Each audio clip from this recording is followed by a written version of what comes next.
What?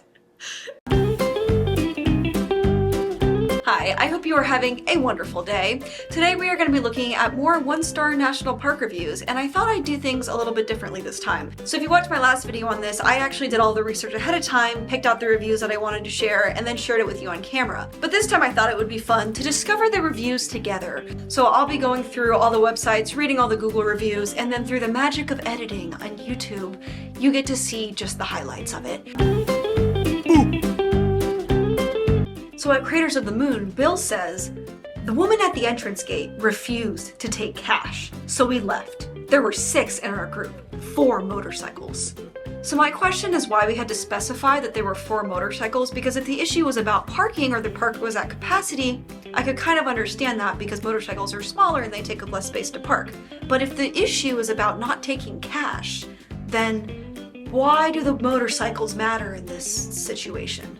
Chris said Craters of the Moon only had 1 road in and out. There was a small parking lot. It was overcrowded. They couldn't visit, so they turned around with difficulty and left. I love the addition of "with difficulty" there, because I feel like the entire review so far, it's very clear that it was overcrowded, but the specification of "turn around with difficulty," I really just have the image in my mind of Chris doing a 3,000 point turn to turn around in that tiny little road. With difficulty.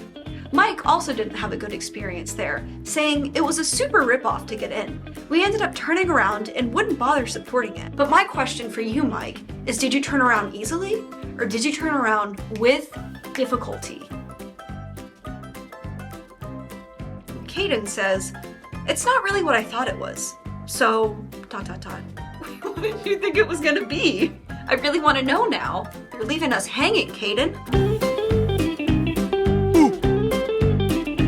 JP says, "Nobody goes there anymore. It's always too crowded."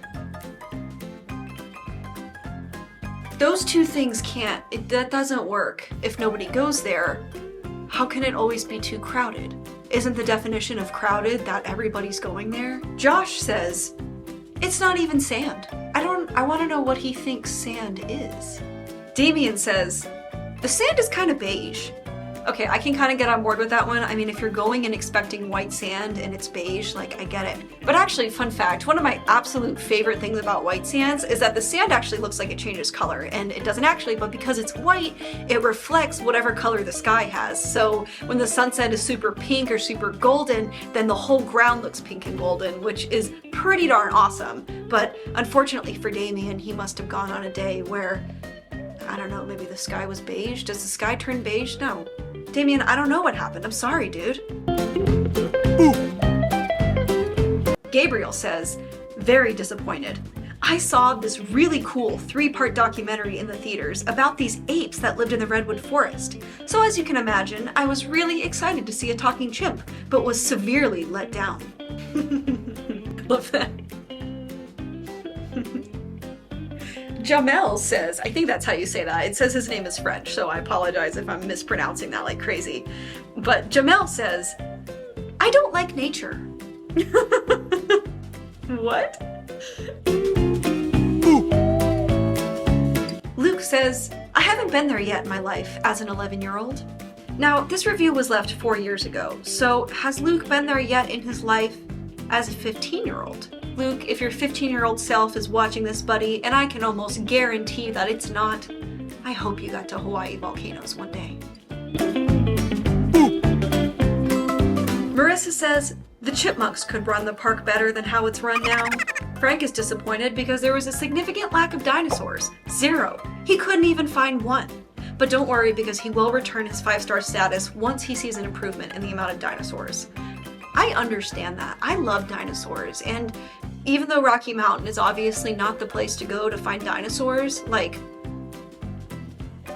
I get it, dude.